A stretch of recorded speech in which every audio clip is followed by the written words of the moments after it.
ഈ കഴിഞ്ഞ കലാലയ യൂണിയൻ തെരഞ്ഞെടുപ്പുമായി ബന്ധപ്പെട്ട് വലിയ രീതിയിലേക്കുള്ള ആസൂത്രിതമായിട്ടുള്ള അക്രമമാണ് SFIയുടെ നേതൃത്വത്തിൽ എല്ലാ ഇടങ്ങളിലേക്കും അഴിച്ചുവിട്ടിരിക്കുന്നത്. അത് നമ്മൾ ഈ കാലിക്കറ്റ് യൂണിവേഴ്സിറ്റിയിലും കേരള യൂണിവേഴ്സിറ്റിയിലും ഈ കഴിഞ്ഞ ഒരാഴ്ചയ്ക്ക് ഇടയിൽ നടന്ന സംഘർഷങ്ങളെല്ലാം പരിശോധിക്കുകയാണെങ്കിൽ നമുക്കത് വളരെ സുവ്യക്തമായിട്ട് മനസ്സിലാക്കാൻ സാധിക്കും.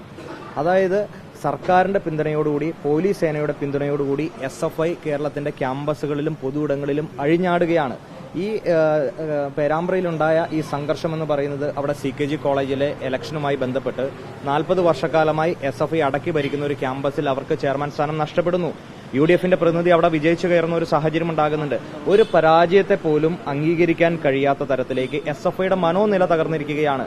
അതിന്റെ കാരണമെന്ന് പറയുന്നത് ഇവർക്ക് ഭരണപരമായി അവർക്ക് ലഭിക്കുന്ന ഒരു പാട്രണേജ് ആണ്, പൊളിറ്റിക്കൽ പാട്രണേജ് ആണ്.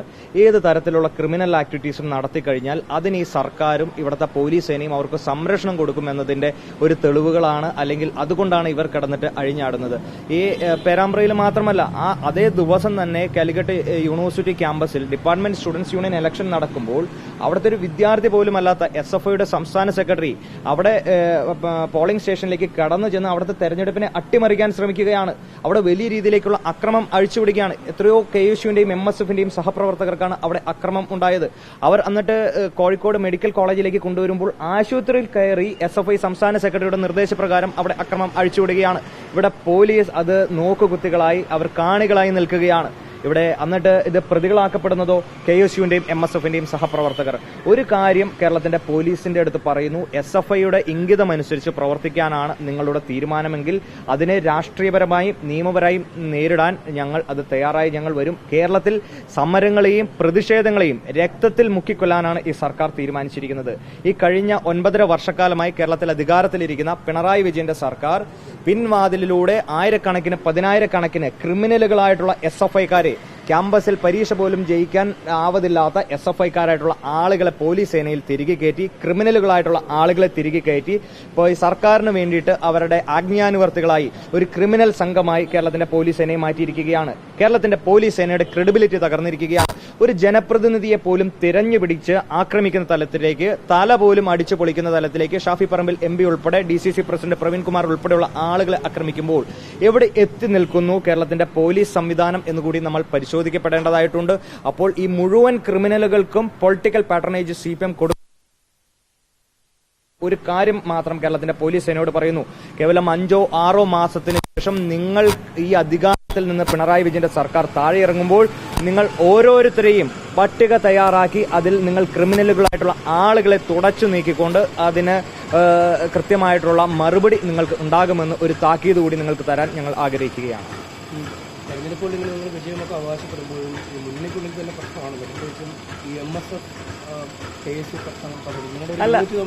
അല്ല, സ്വാഭാവികമായും ഈ വിഷയവുമായി ബന്ധപ്പെട്ട് ഞാൻ കഴിഞ്ഞ ദിവസവും മാധ്യമങ്ങളെ കണ്ടപ്പോൾ വളരെ സുവ്യക്തമായിട്ട് പറഞ്ഞതാണ്, കേരളത്തിൽ ആയിരക്കണക്കിന് കോളേജുകളിൽ തെരഞ്ഞെടുപ്പുകൾ നടക്കുന്നുണ്ട്. ആ തെരഞ്ഞെടുപ്പുകളിൽ KSUവും MSFും ഒറ്റയ്ക്കും മുന്നണി അടിസ്ഥാനത്തിലും സൗഹൃദപരമായി മത്സരങ്ങൾ നടക്കുന്ന ഇടങ്ങളുണ്ട്, ഞങ്ങൾ ഒരുമിച്ച് നടക്കുന്ന ഇടങ്ങളുണ്ട്. എത്തരത്തിലാണ് മത്സരിക്കേണ്ടതെന്ന് ആ ക്യാമ്പസുമായി ബന്ധപ്പെട്ട് അവിടുത്തെ പ്രാദേശികമായിട്ടുള്ള സാഹചര്യങ്ങൾക്കനുസരിച്ചിട്ടാണ് തീരുമാനങ്ങൾ എടുക്കുന്നത്. അങ്ങനെ മത്സരിക്കുമ്പോഴും അതിന്റെ അതിർവരമ്പുകൾ എവിടെ വരെ പ്രതിഷേധങ്ങളാകാം, അല്ലെങ്കിൽ എവിടെ വരെ അസ്വസ്ഥതകളാകാം, അല്ലെങ്കിൽ എത്തരത്തിൽ പോകണമെന്ന് കൃത്യമായിട്ടുള്ള നിർദ്ദേശങ്ങൾ ഞങ്ങൾ നൽകിയിട്ടുണ്ട്. 2-3 ഒറ്റപ്പെട്ട ക്യാമ്പസുകളിൽ ഉണ്ടായിരിക്കുന്ന പ്രവർത്തനങ്ങളെ യാതൊരു രീതിയിലേക്കും അത് അംഗീകരിക്കാൻ കഴിയില്ല. അത് MSFന്റെ നേതൃത്വവും KSUവിന്റെ നേതൃത്വവും ഞങ്ങൾ അതിൽ വളരെ കൃത്യമായിട്ടുള്ള നിലപാട് ഞങ്ങൾ വ്യക്തമാക്കിയതാണ്. ഈ വിഷയങ്ങളിലെല്ലാം അടിയന്തര ഇടപെടലുകൾ നടത്താൻ ഞങ്ങൾ ജില്ലാ ഘടകങ്ങൾക്ക് ഞങ്ങൾ നിർദ്ദേശം നൽകിയിട്ടുണ്ട്. നമ്മുടെ എല്ലാം മുഖ്യമായ അജണ്ട എന്ന് പറയുന്നത് 2026 നടക്കാൻ പോകുന്ന പൊതു തെരഞ്ഞെടുപ്പിൽ കഴിഞ്ഞ 9.5 വർഷക്കാലമായി ഈ സംസ്ഥാനത്തിൽ അധികാരത്തിലിരിക്കുന്ന പിണറായി വിജയന്റെ സർക്കാരെ താഴെ ഇറക്കുക എന്ന ഒറ്റ ലക്ഷ്യമായിട്ടാണ് മുന്നോട്ട് പോകുന്നത്. ആ പോരാട്ടത്തിലെ മുന്നണി പോരാളികളായി KSUവിന്റെയും MSFന്റെയും സഹപ്രവർത്തകർ ഉണ്ടാകും. അപ്പോൾ ചെറിയ തരത്തിലുള്ള അസ്വസ്ഥതകളെ പരിഹരിച്ചുകൊണ്ട് അതിൽ കൃത്യമായി ഇടപെടലുകൾ നടത്തിക്കൊണ്ടാണ് ഞങ്ങൾ ഒറ്റക്കെട്ടായി തന്നെയാണ് ഞങ്ങൾ മുന്നോട്ട് പോകുന്നത്. ചില അസ്വസ്ഥതകളെ എല്ലാം ഞങ്ങൾ അതിൽ കൃത്യമായ നിർദ്ദേശങ്ങൾ ഞങ്ങൾ നൽകിയിട്ടുണ്ട്, താക്കീത് നൽകിയിട്ടുണ്ട്. ഞങ്ങൾ ഒരുമിച്ച് മുന്നോട്ട് പോകും. 9.5 വർഷക്കാലം കേരളത്തിലെ ജനങ്ങളെ വഞ്ചിച്ച, വിദ്യാർത്ഥികളെ വഞ്ചിച്ച, വിദ്യാർത്ഥി വിരുദ്ധ നിലപാടുകളുമായി മുന്നോട്ട് പോയ ഞങ്ങൾ വന്നാൽ എല്ലാം ശരിയാകുമെന്ന് പറഞ്ഞ് കേരളത്തിൽ അധികാരത്തിലേറിയ പിണറായി വിജയന്റെ സർക്കാർ എല്ലാ മേഖലകളെയും നശിച്ച് മുന്നോട്ട് പോകുമ്പോൾ ഞങ്ങളുടെ ഒറ്റ ലക്ഷ്യം ഈ സർക്കാരിനെ താഴെ ഇറക്കുകയാണ്. അതിൽ ഞങ്ങൾ KSUവും MSFും മറ്റ് മുന്നണികൾ UDSFന്റെ മുഴുവൻ വിദ്യാർത്ഥി സംഘടനകളും ഒറ്റക്കെട്ടായി തന്നെ ഞങ്ങൾ മുന്നോട്ട് പോകുമെന്നതാണ് ഞങ്ങളുടെ ക്രിസ്റ്റൽ ക്ലിയർ ആയിട്ടുള്ള ഞങ്ങളുടെ നിലപാട്. ഇപ്പൊ NBS-ലൊക്കെ നിലപാടെടുത്തു മണാലി. ഇപ്പൊ ഇവിടെ കൊടുവള്ളിയില് കേസിന്റെ പോസ്റ്റർ അത് വലിയ വിവാദമായിരിക്കുന്നു. MSF അതിനെതിരെ പത്രക്കുറിപ്പ് എടുക്കുന്നു. യാതൊരു തരത്തിലും ഇനി സംവിധാനത്തോട് സഹകരിക്കില്ല എന്ന് പറയുന്നു. ലീഗിലേക്ക് വരുന്നു. അങ്ങനെ ആ കൊടുവള്ളി മണ്ഡലത്തിൽ മുഴുവൻ പ്രശ്നമാണ്. ഞാനത് സൂചിപ്പിച്ചല്ലോ, അത് സ്വാഭാവികമായും അവിടെ പ്രാദേശികമായ ഇടങ്ങളിൽ ഉണ്ടായിട്ടുള്ള വിഷയങ്ങളിൽ അടിയന്തര ഇടപെടലുകൾ നടത്താൻ ജില്ലാ ഘടകങ്ങൾക്ക് നിർദ്ദേശം നൽകിയിരുന്നു. അപ്പോൾ സ്വാഭാവികമായിട്ട് ഈ പേരാമ്പ്രയിലെ വിഷയങ്ങളുടെ പശ്ചാത്തലത്തിലാണ് അതിനൊരു അല്പം പിന്നോട്ട് പോകേണ്ടി വരുന്ന ഒരു സാഹചര്യമുണ്ട്. ഏറ്റവും അടിയന്തരമായ ആ വിഷയങ്ങളിൽ ഇടപെടലുകൾ നടത്തി ആ വിഷയങ്ങൾ പരിഹരിച്ച് മുറിവുണക്കി മുന്നോട്ട് പോകാൻ തന്നെയാണ് ഞങ്ങളുടെ തീരുമാനം. സ്വാഭാവികമായിട്ടും ജില്ലാ ഘടകം ആ വിഷയത്തിൽ ഇടപെടലുകൾ നടത്തി യുക്തമായിട്ടുള്ള തീരുമാനം ജില്ലാ ഘടകം സംസ്ഥാന കമ്മിറ്റിയെ അറിയിക്കും. അതിനനുസരിച്ച് അതിൽ എത്തരത്തിൽ തീരുമാനമെടുക്കണമെന്ന് നിശ്ചയിക്കും.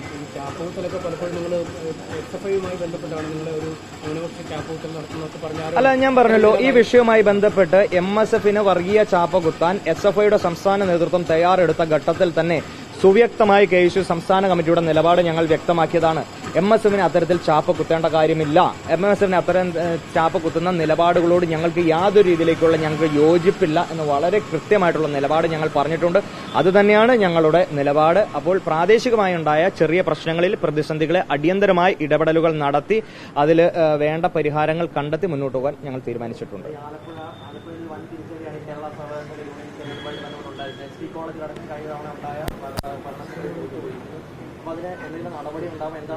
സ്വാഭാവികമായും ആലപ്പുഴ ജില്ലയിലും അതേപോലെ തന്നെ സംസ്ഥാനത്തെ ഏതെല്ലാം മേഖലകളിൽ ഞങ്ങൾക്ക് കഴിഞ്ഞ വർഷം വിജയിച്ചതിൽ നിന്ന് ഞങ്ങൾ പരാജയപ്പെടുന്ന സാഹചര്യം ഉണ്ടായിട്ടുണ്ടെങ്കിൽ അതിനെപ്പറ്റി എല്ലാം വളരെ കൃത്യമായിട്ടുള്ള രീതിയിലേക്കുള്ള പരിശോധനകൾ നടത്തും.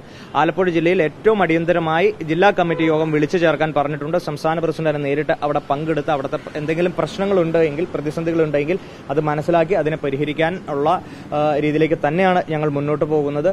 സംസ്ഥാന വ്യാപകമായി ഈ കലാലയ യൂണിയൻ തെരഞ്ഞെടുപ്പിനെ അട്ടിമറിക്കാൻ SFI പോലീസിന്റെയും മറ്റും എല്ലാം സഹായം തേടിക്കൊണ്ട് അല്ലെങ്കിൽ വലിയ രീതിയിലേക്കുള്ള ഇടപെടലുകൾ നടത്തിയിട്ടുണ്ട്. പലയിടങ്ങളിലേക്കും അക്രമം അഴിച്ചുവിട്ടിട്ടുണ്ട്. KSU വിജയിച്ചു കയറേണ്ടി വരുന്ന എത്രയോ ക്യാമ്പസുകളിൽ ഇവർ പോലീസിനെ ഉപയോഗിച്ചുകൊണ്ട് അവിടെ അസ്വസ്ഥതകൾ ഉണ്ടാകുമെന്ന് പറഞ്ഞ പോലീസ് റിപ്പോർട്ട് കൊടുത്ത് അവിടെ തെരഞ്ഞെടുപ്പ് നടത്താത്ത സാഹചര്യമുണ്ട്. തിരുവനന്തപുരം ജില്ലയിൽ 4-5 കോളേജുകളിൽ അങ്ങനെ തിരഞ്ഞെടുപ്പ് നടത്താത്ത സാഹചര്യം ഉണ്ടായിട്ടുണ്ട്. അങ്ങനെ ഏത് വിധേയനെയും ഈ തെരഞ്ഞെടുപ്പിനെ അട്ടിമറിക്കുക എന്ന നയവുമായിട്ട് SFIയും ഭരണപക്ഷ അനുകൂലികൾ മുന്നോട്ട് പോകുമ്പോൾ അതിനെല്ലാം എതിർത്തുകൊണ്ട് തന്നെയാണ് ഞങ്ങൾ എല്ലാ ജില്ലകളിലും മുന്നോട്ട് പോകുന്നത്. ആലപ്പുഴ ഉൾപ്പെടെയുള്ള ജില്ലകളിലെ വിഷയങ്ങൾ പരിശോധിച്ച് അടിയന്തരമായിട്ടുള്ള ഇടപെടലുകൾ സംസ്ഥാന കമ്മിറ്റി നേരിട്ട വിഷയങ്ങളിൽ നടത്തുന്നതാണ്. തീർച്ചയായിട്ടും ഞങ്ങൾ ക്രിസ്ത്യൻ കോളേജ് ഞങ്ങൾ തിരിച്ചുപിടിക്കുന്ന ഒരു സാഹചര്യം ഉണ്ടായിട്ടും വളരെ ആശാവഹമായിട്ടുള്ള ഗുരുവായൂരപ്പൻ കോളേജ് തിരിച്ചുപിടിക്കുന്ന ഒരു സാഹചര്യം ഉണ്ടായിട്ടുണ്ട്. അതേപോലെ തന്നെ CKG കോളേജിൽ 40-40 വർഷങ്ങൾക്ക് ശേഷം SFIയുടെ ഭരണത്തിൽ അവരുടെ ചെയർമാൻ സ്ഥാനം നഷ്ടപ്പെടുത്തുന്ന തരത്തിലേക്ക് സാധിച്ചിട്ടുണ്ട്. അങ്ങനെ എത്രയോ കോളേജുകളിൽ തിരിച്ചുപിടിക്കാൻ പറ്റുന്ന ഒരു സാഹചര്യങ്ങൾ ഉണ്ടായിട്ടുണ്ട്. ഇത് എല്ലാം വലിയ രീതിയിലേക്കുള്ള ഒരു മാറ്റത്തിന്റെ സൂചനയായിട്ട് തന്നെ ഞങ്ങൾ അതിനെ നോക്കിക്കാണുകയാണ്. കേരളത്തിലെ ക്യാമ്പസുകളിൽ വിദ്യാർത്ഥികൾ SFIനെ തിരസ്കരിക്കുന്ന സാഹചര്യം തന്നെയാണ്. ഇപ്പൊ കഴിഞ്ഞ 2 തവണയും ഞങ്ങൾ കാലിക്കറ്റ് യൂണിവേഴ്സിറ്റിയുടെ ഭരണസാരഥ്യം ഞങ്ങൾ UDF ആയിരുന്നു ഞങ്ങൾക്കുണ്ടായിരുന്നത്. ഇത്തവണയും 3-ാം വട്ടം ഞങ്ങളിത് തുടരും എന്ന് തന്നെയാണ് ഞങ്ങളുടെ കണക്കുകൂട്ടൽ.